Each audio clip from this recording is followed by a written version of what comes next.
is up, Ohio? Hello, everybody, and welcome back to the latest edition of the Brolis Beat Report. I am your host, Nick Brolis. Thank you for joining me. And the Brolis Beat Report is brought to you, as always, by Cafe 80s. If you still love that 80s music, please check out Cafe 80s when they come to a venue near you. There's 3 ways that you can always kind of, keep a tab where a Cafe 80s is going to be at. You could, and I always tell people this, who doesn't have a smartphone anymore, really? I think everybody does, just about. So, download that Bands in Town app and just type in the Cafe 80s, and that way you can tap on it, and then you can just follow them everywhere they go. I actually give you an email alert, send you an email alert. How convenient is that? It's very nice. I still know because I still get them. And just go to Facebook, your Facebook page, and go to search the Cafe 80s. Pop up there, find them on their Facebook. And you can actually go to their actual website, thecafe80s.net, and they have their whole list of where they're going to be from month to month. Actually, I also have a song list on there as well. So, I came to you about 2 weeks ago. It's been about since the last Brolis Beat Report. And before I forget to mention this, you can also find me on Twitter at Brolis Report. That's B as in boy, R-O-U-L-I-S. You can follow me on Twitter. I don't do a whole lot of tweeting, but every now and then I'll throw something out there. So please feel free to follow me on the social media.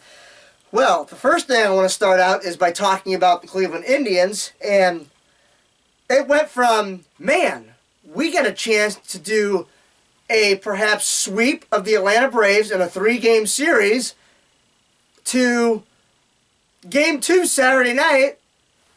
What happened? I mean, we won Game 1, and then Game 2, we got a 7-0 lead, and in a matter of a few innings, it's gone. It is gone. How do you blow a 7-run lead? Now, granted, I know it's a possibility, but you have a 7-run lead and you blow it. Now, I'm not one to overreact, even though it seems like I am, and this is still April, but those are the kind of games that you got to win.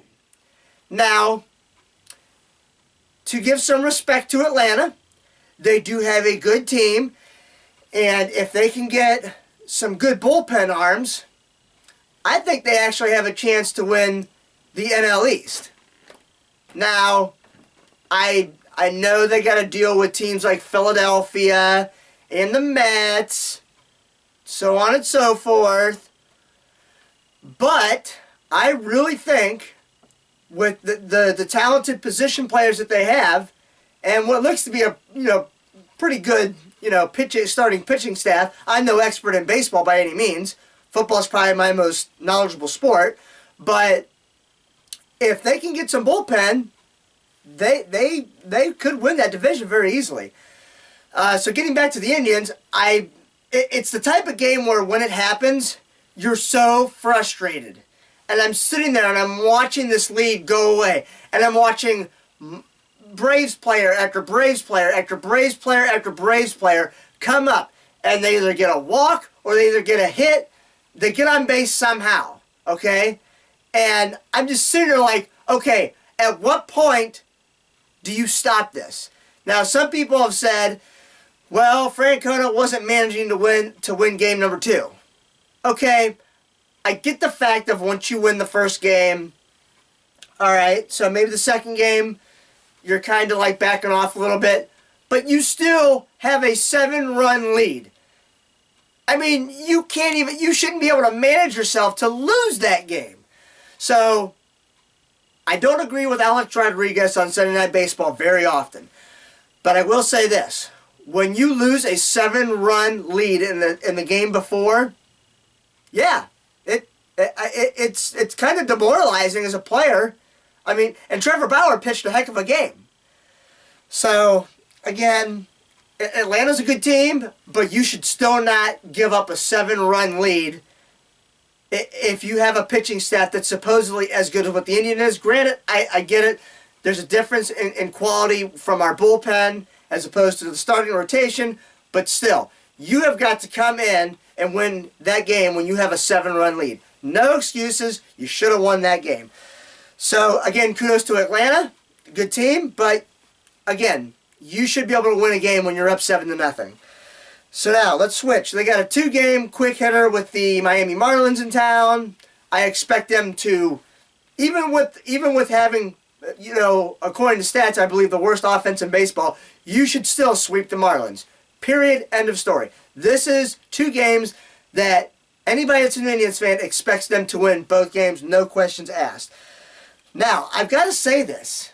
I am so shocked to say that I think as of right now, granted, Kipnis and Lindor both come back, even though I wouldn't include Kipnis in this even if he's been playing since the start of the season. But is it safe to say that right now Carlos Santana is our best player?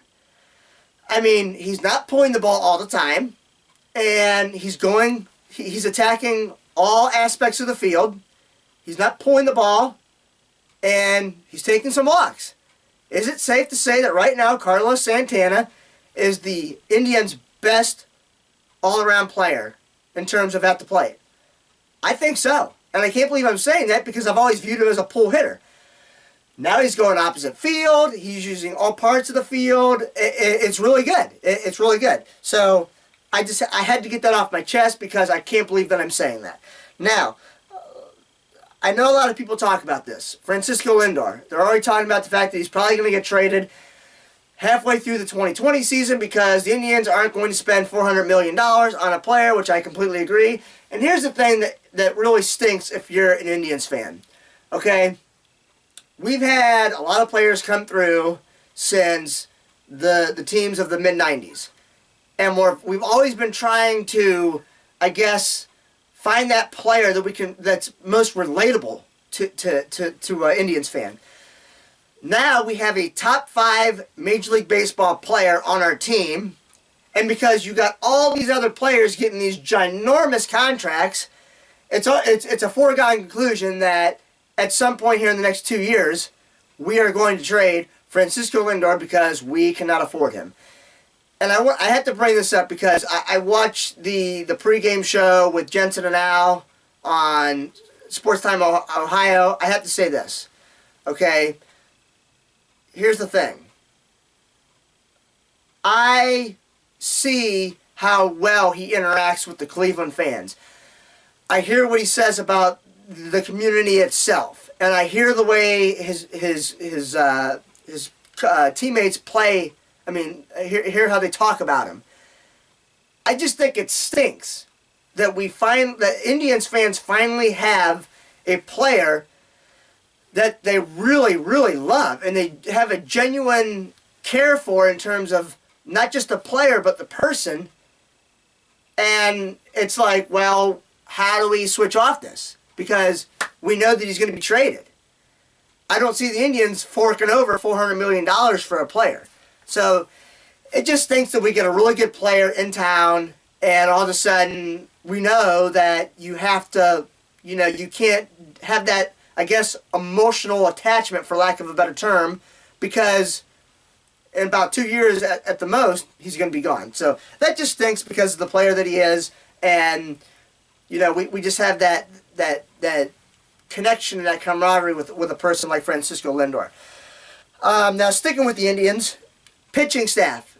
At the beginning of the season, if it wasn't for the pitching, we'd have a terrible record.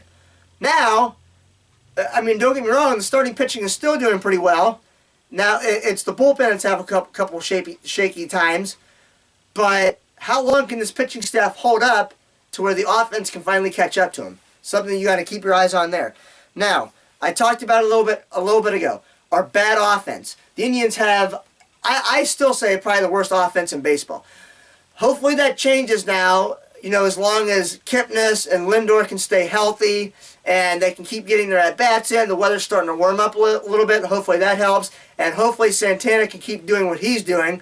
And at some point, hopefully Carlos Gonzalez can get going as well. So Indians have got to get better with the offense if they want to continue to stay within reach of that first place spot. I think they're about a game back of Minnesota, but again, it's April, no big worries. Now, let's switch to the Browns real quick. Okay, there's reports out there, which is no surprise, that Odell Beckham Jr. is not in voluntary camp. Now, I get it. Just like anybody, I would like to see him there just start building some camaraderie with his new teammates. I get all that, but it is voluntary. The owners and the players union agreed to this years ago, that they would have voluntary workouts, things like that. They agreed to this. This what happens. But I do agree with a lot of people that say, this would really look good for Odell Beckham Jr. to be here right now with the Browns. He's got new teammates, new offense, things like that. He's got to learn all this stuff. I completely agree. But again, it is voluntary. So a guy that's as good as he is, I don't think it's going to take long for him to get on the same page with Baker and, the new staff and all that stuff. So I think it would be great to have him here. But again, it is voluntary. And number two, he's arguably one of the top 2 wide receivers in the NFL. I'm not, it's just kind of like, I'm bringing it up to talk about it because it is news around here. I don't think it's a big deal, but hopefully he gets here soon, and he'll be here for mandatory camps. I have no doubt about that. Now, Duke Johnson, everybody's talking about this because of the fact that they signed Kareem Hunt, and Nick Chubb's here, and the thing is, Kareem Hunt is suspended for the first 8 games, okay? I personally don't think that Duke Johnson's going to be on this roster after the draft this Thursday, which, how great is that if you're a Browns fan? Having had to talk about the draft for the last 2-3 months, in the past, 18 seasons, it's been completely opposite. I mean, we're talking about the draft, halfway through the season. Well, obviously with the Browns doing as well as they did last year, that's not been the case. So anyways, I think that the Browns are going to trade Duke Johnson, which would hurt their depth at running back, but keep in mind, they have, Kareem Hunt, he's out of the picture for the first 8 games. You have Nick Chubb. You still have Dontrell Hilliard, which I'm not saying he's a good football player or anything like that. But again, just like I told a friend of mine about a month ago, I trust that John Dorsey is going to do the right thing way more often when he's going to do a wrong thing. Is he human? Yes. He's going to make some bad choices. But I just trust that he knows what he's doing here. And if he does trade Duke Johnson, I really like Duke Johnson a lot. He's been so underutilized since being drafted by the Browns for the most part. And I really like seeing him in that orange helmet. But, again, I don't see the Browns keeping him around. Now, real quick, Browns schedule. I'm going to go down this real quick because I tried to keep this podcast as short as possible, but it's not working. So with the regular season, now keep in mind the Browns have a bye week, October 20th, which is good for me because I will finally, for the first time in about 4 years, finally be able to get a chance to. Here's a cheap thing here. But anyways, I will finally get a chance to do a Hollow Weekends at Cedar Point because the Browns will not be playing on a Sunday. So guess what? I will finally get to go to Cedar Point and do a Hollow Weekends, thankfully. Now, there are 3 home games for the Cleveland Browns, okay, before that bye week. Week 1, they host Tennessee. Week 3, Sunday Night Football, when they host the Rams. And then, excuse me, then October 13th, when they host Seattle. Kind of shocked that wasn't a 1 o'clock game, by the way. So they have 3 home games and 3 road games before the bye week. After that, they have 2 away, 3 in a row at home, and then they go away, home, away. So, quick little rundown there for you there. And again, with this schedule, that bye week is almost perfectly placed for multiple reasons other than Cedar Point for me. But anyways, last thing, Cavs. I hope that they find a coach that they realize they're going to be on some tough times here. Next year, I should say, still a rebuilding year for them. And I just hope that they hire a guy that they're not going to fire, if they only get like 20, 25, 30 wins next year. They're going to keep him around, allow him to implement his system and develop players. I think that would be huge for them. Now, as we all know, a couple weeks ago, Magic Johnson got fired in L.A. No shock to me. I mean, initially it was a shock. But here's the thing. I think he realized he got in over his head, and I still think that he should be just as equally criticized as what the Cavs front office was back when, they had LeBron the first time around. Okay, again, when you surround LeBron James with people who cannot shoot, he is not as effective. LeBron James is not that great of a shooter. He's a good shooter, not a great shooter. Okay, you have to surround LeBron James with shooters. The Lakers do not have a good shooting team whatsoever.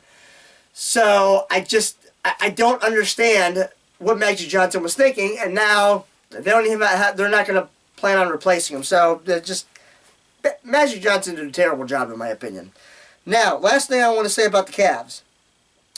If the Cavaliers do not get the number 1 overall pick and they don't get a chance to take Zion Williamson out of Duke, I actually think out of the few times that I watched Ja Morant out of Murray State, I think he'd be a better fit for the Cavs than any other players. I could be wrong.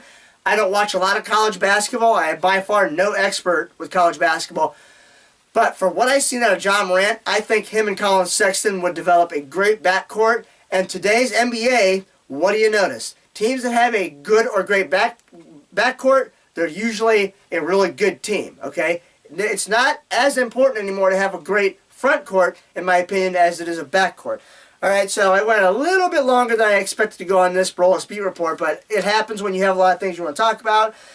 I thank all of you for hanging out with me and listening to this long edition of the Brolyos Beat Report, or watching, however the means you got a chance to check me out.